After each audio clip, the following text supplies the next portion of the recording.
परमात्मा के देश के। आप किसके साम्राज्य के हैं? परमात्मा के। परमात्मा ने थोड़ी ऐसा बनाया था कि आप यहाँ के आप वहां के। भाई परमात्मा तो हर एक जगह वैरायटी बनाते ही हैं। ये त्रिगुण के परम्यूटेशंस एंड कॉम्बिनेशंस के साथ में उन्होंने ये सारा बनाया, और जिसलिए कि जिसे वैरायटी से खूबसूरती आती है। आप सोचिए सबकी एक जैसी शक्ल होती तो बोर नहीं हो जाते सब लोग?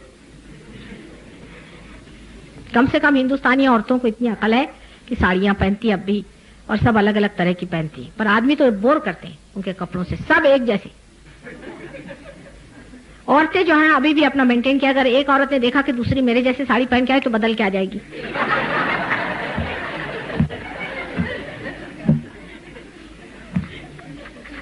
हाँ, वो साड़ी वाले भी इतने होशियार होते हैं बेचारे, वो जानते हैं, उनको आदत पड़ी रहती है 50 साड़ियां दिखाएंगे, वो थकते नहीं बेचारे। मैं कहती हूँ कौन जीव है ये भी पता नहीं। और कभी उनको पता होगा कि ये साड़ी मेरे पड़ोस के ना उसके रिश्तेदार के उसके पास है तो लेंगी नहीं। ये वैरायटी का सेंस जो है, इससे खूबसूरती सौंदर्य का लक्षण है। इसलिए परमात्मा ने बनाया, उसने सारी सृष्टि सुंदर से बनाई। कहीं पहाड़ बनाए, कहीं पे नदियां बनाई, कहीं कुछ बनाया, इसलिए कि आप लोग उसमें मस्त रहे, मजे में रहे। लेकिन आपने तो इसको ये बना लिया देश, और उसको वो देश बना लिया, उसने वो देश बना लिया, और लड़ रहे हैं आपस में। अजीब हालत है। हमारे जैसे अजनबी को तो बड़ा ही आश्चर्य लगता है, इसमें लड़ने कौन सी बात है। और फिर घुटते घुटते हर एक देश में अपनी अपनी समस्या, अपने अपने तरीके, अपना अपना ढंग बनता गया। सहयोग में चीज टूट जाती है। आपको देखना चाहिए था कि परदेश के आए हुए लोग जिस तरह से अपने देहातियों के साथ गले मिल मिल करके कूद रहे थे, और वहां पर नृत्य सीख रहे थे, कैसे अपने देहाती लोग नृत्य करते हैं। करे पंजाब जाएंगे तो वहां जाके भांगड़ा करेंगे उनके साथ कूद कूद करके। देखने लायक चीज है। ये भूल गए कि हम किस देश के हैं। प्रेम, उसका मजा, प्रेम का मजा आता है। फिर ये नहीं सोचता आदमी कि कपड़े क्या पहने हैं, ये कहाँ रह रहा है, कि क्या, बस मजे में। ये सब विचार ही नहीं आता है, कौन बड़ा कौन छोटा, कौन कितनी पोजीशन में है, कुछ ख्याल नहीं आता। ये सब बाह्य की चीजें हैं, सनातन नहीं है, क्योंकि सनातन को पा लिया। पर सबसे बड़ी बात आपको याद रखनी चाहिए हर समय कि हमें सामूहिक होना चाहिए, और सामूहिकता में ही सहयोग के आशीर्वाद है। अकेले अकेले इंडिविजुअलिस्टिक बिल्कुल नहीं, बिल्कुल भी नहीं। आप खो दीजिएगा सब कुछ। मैंने ऐसे बहुत से लोग देखे। लोग ज्यादातर जो बीमारी ठीक करने आते हैं वो ज्यादातर इसी तरह से होते हैं। आए, बीमारी ठीक हो गई, उसके बाद बैठ गए। एक साहब आए थे हमारे पास, बहुत चिल्ला चिल्ला के, माँ मेरा ये जल रहा है, मुझे बचाओ बचाओ बचाओ। मैंने कहा बैठे रहो अभी थोड़ी देर। उसके बाद जब पहुंची तो भाई 5 मिनट में ठीक भी होगा। उसके बाद एक दिन बाजार में मुझे मिले तो मेरा फोटो वोटो रखा हुआ है अपने मोटर में। कल मैंने घर में भी फोटो रखा है, मेरे दिल में भी फोटो है। मैंने कहा बेटे क्या बात है, वाइब्रेशंस तो है नहीं? कल हाँ नहीं, और अब एक कोई नई बीमारी हो रही। मैंने कहा सब फोटो बेकार गए ना तुम्हारे लिए, तुम सहयोग करने के लिए केंद्र पे आओ। आप सोचिए दिल्ली शहर में हमारे पास कोई केंद्र नहीं, हर तरह के चोरों के पास यहाँ इतने बड़े बड़े आश्रम बन गए। हमारे पास अभी कोई जगह नहीं, किसी के घर में ही हम कर रहे हैं। कोई बात नहीं, हमारे पास जो धन है वो सबसे बड़ी चीज है। उसके लिए कोई जरूरी नहीं कि हम महल खड़े हो और बड़े एयर कंडीशन आश्रम हो, वो तो कभी होंगे नहीं हमारे।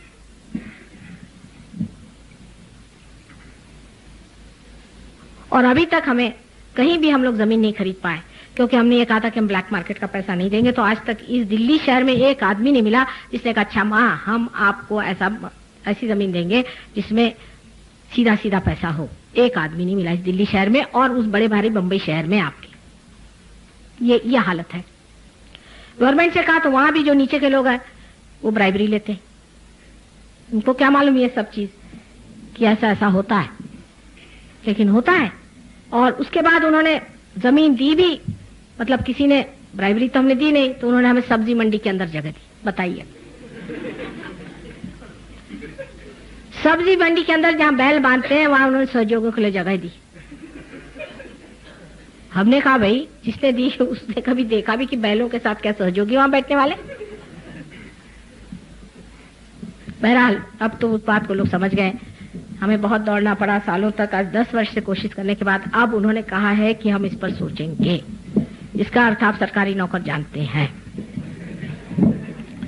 अभी वो सोच ही रहे हैं। तो बहरहाल जब भी जगह होगी, जैसी भी जगह आप उसको देखें, वहां करें। जो भी अभी सुब्रमण्यम साहब ने अपना घर दिया हुआ है वहीं होता है, और कोई जगह अगर आपको मिल जाए तो ऐसी कोई जगह कर लीजिए, कोई जरूरत नहीं कि बहुत बड़ी जगह हो, सर्वसाधारण जहां लोग आ सके। इस तरह से सब अपना ही कार्य हमारे बच्चों के लिए हम कर रहे हैं, हमारे सारे मानव जाति के लिए हम कर रहे हैं। इसके लिए बहुत बड़ा आडंबर करने की जरूरत नहीं, सादगी से ही, सरलता से ही सबको बैठ के करना चाहिए। सहयोग इतनी आशीर्वाद देने वाली चीज है कि सहयोग में आए हुए लोग आज बड़े बड़े मिनिस्टर हो गए। ये भी बात देखिए कितनी आश्चर्य की है, लेकिन मिनिस्टर होने के बाद वो भूल गए कि वो सहयोगी है। जब मिनिस्ट्री छूटेगी फिर आएंगे, जरूर आएंगे, फिर आप पहचानिएगा कि ये फलाने मिनिस्टर थे माता जी। अब उनको फुर्सत नहीं, फुर्सत सहयोग के लिए जरूर निकालनी पड़ेगी आपको, ये आपका परम कर्तव्य है। जो कहता है मेरे पास टाइम नहीं कब करूं, सो सहयोग नहीं कर सकता। रोज शाम को और रोज सवेरे थोड़ा देर निकालना पड़ता है। सहयोग में अनेक नियम है, अपने आचार व्यवहार, बर्ताव, रहन सहन, आसन आदि क्या क्या करने के वगैरह सबके नियम है। मैं सब नहीं बता सकती। एक साहब ने प्रश्न किया कि माता जी आपने कहे थे कि उसके आसन बताओ, तो मैं सब चक्रों के आसन आज नहीं बता सकती, लेकिन इसके मामले में बहुत लोग जानते हैं कौन से आसन करने चाहिए, कौन से चक्र। साहब आए, मुझे कहने हम तो आए थे आपसे मिलने, लेकिन वहां एक साहब थे बड़े बदतमीज थे। हमने कहा क्या हुआ? कहने लगे कि हम दिन में आए थे आपके पास, मैंने कितने बजे? 3:30 बजे। मैंने कहा उस वक्त तो मैं आराम करती हूँ। तो कहने हमने सोचा माँ का दरबार कभी भी आ जाओ। मैंने कहा ठीक है, आपके लिए तो माँ का दरबार है, लेकिन आपके अकल का दरबार कहाँ रह गया? जो रात दिन माँ मेहनत कर रही, क्या उसको थोड़ा आराम नहीं करना चाहिए? अगर उन्होंने कह दिया कि इस वक्त माँ आराम कर रही है, आप नहीं आए, तो आपको खुद सोचना चाहिए कि बात सही है। लेकिन जब वो उस जगह खड़े होंगे तो क्या करेंगे? इस प्रकार लोग बहुत बार सहयोग से बेकार में भागते हैं, और इसकी वजह सबसे बड़ी मैं तो यही सोचती हूँ कि अभी वो पात्र नहीं। जो आदमी पात्र होता है घुसता चला जाता है उसमें, थोड़े दिन नाराज हो रहे हैं, कुछ हो रहे हैं, चलो घुसते चलो इसमें, और गहन उतरता है। जो सॉफ्ट लाइन है वो हमेशा लेती है जीवंत चीज। जैसे एक बी है, जब वो अंकुरित होता है, जब स्प्राउट करता है, तो उसका जो रूट कैप होता है बड़ा छोटा सा होता है, इतना सा, लेकिन बड़ा समझदार वाइज होता है। वो जा करके किसी चट्टानों से नहीं टकराता है, किसी पत्थरों से नहीं टकराता है, पर पत्थर के किनारे पे थोड़ी सी सॉफ्ट जगह में जाओ, उसमें से घुसता चला जाता है और जाके जम जाता है, और उस पत्थरों पे इस तरह से जकड़ जाता है कि सारा पेड़ का पेड़ उसी सहारे खड़ा हो जाता है। ये अकलमंदी की बात। जब इतना सा एक सेल है, उसको इतनी अकल है, तो क्या एक सहयोगियों को नहीं होनी चाहिए कि किस तरह से हम गहन उतरे चले? कुछ ना कुछ बहाना बन के सहयोग से भागने से आपकी प्रगति नहीं होगी, आपका ही लॉस होगा। ये सब बहानेबाजियां आपको बंद करनी चाहिए। ये अपने मन का खेल है, इसको आप छोड़िए। ये ईगो है और कुछ नहीं है, ये बड़ा सूक्ष्म ईगो है। कोई आपके पैर पे नहीं गिरने वाला। ये तो जरूरी है कि सबसे अच्छे से बातचीत की जाए, कहा जाए, पर कल कोई बिगड़ भी गया, उस पर से सहयोग से भागने की क्या जरूरत है आपको? जब तक आप केंद्र पे नहीं आएंगे तब तक आपका कोई सा भी काम नहीं बन सकता है। एक तो सबसे बड़ी बात यह है कि लोग बहुत से ये भी सोचते हैं कि अगर हम सहयोगी हैं तो हमारे बाप दादे के, बहन के और भाई के कोई ना कोई रिश्तेदार कहीं अगर उसको कुछ हो जाए तो बस वो माता जी उसको ठीक करें। एक साहब बहुत बड़े सहयोगी हैं और हमारे यहाँ ट्रस्टी रह चुके, सालों से ट्रस्टी है, उनकी बीवी भी, दोनों को बहुत बीमारी थी, ठीक हो गए, काफी गहरे उतर चुके, सब कुछ हुआ। उनके लड़का ऊपर से गिर के मर गया। नॉर्मली सहयोग के लोग एक्सीडेंट से मरते नहीं, कभी अभी तक तो हमने सुना नहीं किसी को मरते। और वो इस तरह से मर गया, जवान लड़का था, लेकिन उन्होंने ये कहा कि ठीक है, ये तो कुछ ना कुछ होना था और हो गया, लेकिन एक्सीडेंट से तो माँ ने मुझे बहुत बार बचाया है। मैंने इतने बार अपने लड़के से कहा कि माँ के पास चलो, आया नहीं, तो मैं क्या उसकी जिम्मेदारी ले सकता? अगर वो माँ के पास आता, अपने बच्चे को लेके आता, तो कभी भी ऐसा नहीं होता। उन्होंने यही मुझसे बात कही, और इतने उस बच्चे को प्यार करते थे, सब कुछ, लेकिन उन्होंने कहा कि जब बाप ही नहीं आ रहा था तो लड़का क्या आएगा? आपके जितने रिश्तेदार हैं उनका ठेका हमने नहीं लिया हुआ, ना आप लीजिए। आप उनसे कहिए कि सहयोग में आप उतरे, सहयोग को आप पाएं, और इसकी रिश्तेदारी आप अगर उठा ले तो सारी दुनिया ही आपके रिश्तेदार है। पर यह सोचना कि मेरी बहन बीमार रहती है और मेरे फलाने बीमार रहते हैं, और इस तरह से जो लोग करते हैं, उससे कोई लाभ नहीं। पहले आपको पार हो जाना चाहिए, पार होने के बाद आपका अधिकार बनता है। उस अधिकार के स्वरूप आप चाहे जो भी मांगे, आपका पूरा अधिकार है, सर आंखों पर है आप, अगर समझ लीजिए आप इंग्लैंड जाएं और इंग्लैंड से जाकर आप कहें कि हमें चीज चाहिए, अरे रहने दीजिए, उस लंदन में आपको लोग पैर नहीं ठहरने देंगे जब तक आपके पास सत्ता न हो वहां जाने की। जब आपके पास सत्ता नहीं है तब आप सहयोग से कोई भी आशीर्वाद मांगना गलत है। जैसे एक साहब थे, बहुत बीमार थे, इन लोगों ने टेलीफोन किया, ट्रंक कॉल किया, मां उनको ठीक करो, पार नहीं थे, कुछ नहीं।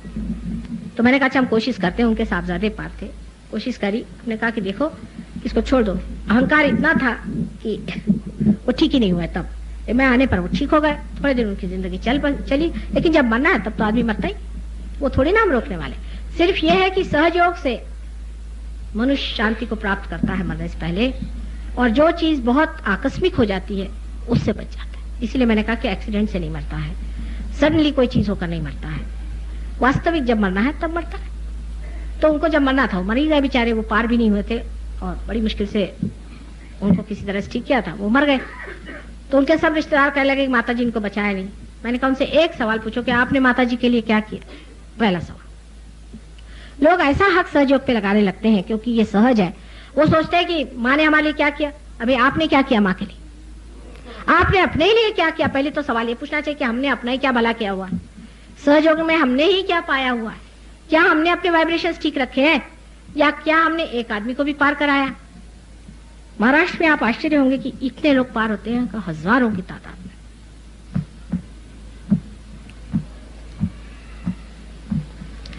महाराष्ट्र की महत्ता मैं इसलिए नहीं कहना चाहती हूँ कि आप जाके खुद ही देखिए, मैं तो खुद आश्चर्य में हूँ कि इतने हजारों लोग कैसे पार हो रहे हैं, और फिर जमते भी बहुत है। ये भी बात उन लोगों में, और इस तरह की बात वहां नहीं होती है। अब वहां ये नियम बनाया था पहले हमने कि जब किसी ने कर 11 आदमी को पार किया वही मेरे पैर छू सकता है। वहां पैर छूने की लोगों को बीमारी, अगर किसी से कहो कि पैर नहीं छूना तो बस उनके लिए फिर आफत हो जाती। शेरदार भी आदमी होंगे तो भी चाहेंगे कि माँ के पैर छू। यहाँ किसी कहो कि पैर छुए तो वो बिगड़ जाए, क्यों पैर छुए साबिन क्या। लेकिन उनको मैंने अगर कहा कि आपको पैर छूना है तो आपसे कम से कम 11 आदमी होने चाहिए, वही लोग छू सकते हैं जिन्होंने 11 आदमी पार किए। तो कुछ लोग खड़े हो गए, पहले माँ हमने तो 11 नहीं 10 ही किए हैं, छू ले पैर। देखिए भोलापन। अब उन्होंने कहा कि भाई अब 21 बनाओ, कम से कम 21 पार किए तो माँ के पैर छू सकते, नहीं तो अधिकार नहीं जमता। और ये काम बन गया। 21 वाले बहुत निकला, इतने निकला है कि मुझे तो कहना पड़ा भैया आप जाने दो, अब नंबर बढ़ाओ। और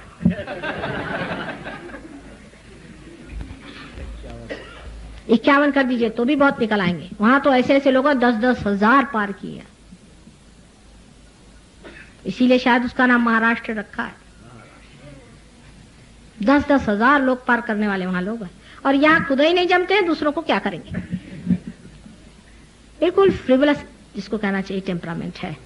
अपने तरफ भी सेल्फ एस्टीम नहीं है, अपने बारे में भी विचार नहीं है, ना दूसरों के बारे में। जानते नहीं कि हम क्या, हम आत्मा स्वरूप हैं, कितनी बड़ी चीज है, हम कितने शक्तिशाली हैं। इस शक्ति को हमें बढ़ाना चाहिए।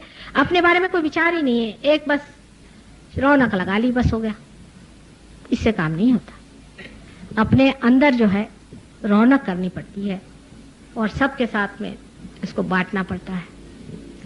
मराठी में कवि हो गए हैं, उन्होंने कहा है त्याला पाहिजे जातीचे एरे गबाळ्याचे काम नोहे। कहले इसके लिए जिसमें जान हो वो आए, ऐसे वैसे लंदी फंदी लोगों का ये काम नहीं। एरिया गबाळ्याचे मैंने बेवकूफों का ये काम नहीं। इसलिए आपसे मुझे रिक्वेस्ट करना है, बताना है बहुत बहुत विनती करके कि आपको जो भी दिया है उसका संजोना बहुत जरूरी है, उसके और बढ़ना जरूरी है। आप ही दिल्ली के फाउंडेशन के पहले स्टोन्स हैं, और आज 7 साल से मैं यहाँ मेहनत कर रही हूँ दिल्ली में, और अभी इन गिन के 200 स्टोन्स भी नहीं जोड़ पाई। ये कठिनाई है, आप सोचिए। और जो आते भी हैं ज्यादातर दल बदलू और दल बांधने में नंबर 1। ये शायद हो सकता है कि पॉलिटिक्स का असर हो, चाहे जो भी हो। इतना पॉलिटिक्स करते हैं कि जिसकी कोई हद नहीं। इसमें पॉलिटिक्स नहीं है, कुछ नहीं है, इसमें सिर्फ अपने को पाना और परमात्मा को पाना और सारे संसार को एक नई सुंदर प्रेम पूर्ण क्रांति में बदल देना ही एक काम है। बड़ा भारी काम है, बहुत महान काम है। इसमें हजारों लोग चाहिए, और अगर आप नहीं करिएगा, ये भी आप जान लीजिए, तो ये लास्ट जजमेंट है। जजमेंट कुंडलिनी से ही होने वाला है। और क्या भगवान आपको तराजू में डाल के नहीं देखने वाले? कुंडलिनी को जागरूक करके ही आपका जजमेंट हो रहा है। वो लास्ट जजमेंट जो बताया गया वो शुरू हो गया, और जो इसमें से रुक जाएंगे उसके लिए कल के अवतरण में आप जानिएगा सिर्फ काट छाट होगी। कोई आपको लेक्चर नहीं देगा, कोई बात नहीं करेगा, बस एक टुकड़ा इधर या एक टुकड़ा उधर, ये आप समझ लीजिए। और ये चीज अपने गांठ में बांधे और समझ लें कि अब जितना भी संत साधुओं ने यहाँ मेहनत करी है, जो भी बड़े बड़े यहाँ अवतरण हो गए, जो भी कार्य परमात्मा के दरबार के लिए हुआ है वो सब पूरा हो गया। और आप अब स्टेज पे हैं। आप स्टेज पे रहना चाहें तो स्टेज पे रहें या नीचे उतर जाएं, या आपकी जिम्मेदारी है कि आप ही न रहे लेकिन सबको ऊपर खींचें। आप लोग दूसरे तरह के हैं, आपकी श्रेणी और है, आप साधक हैं, और आपको समझ लेना चाहिए कि इसके लिए एक व्रत निश्चय होना चाहिए आदमी में। इसको कहते हैं कि एक बाना पहन लिया आपने, तभी ये चीज काम हो सकती है। और ऐसे वैसे अरे गहरे नत्थु खैरों से ये काम नहीं हो सकता।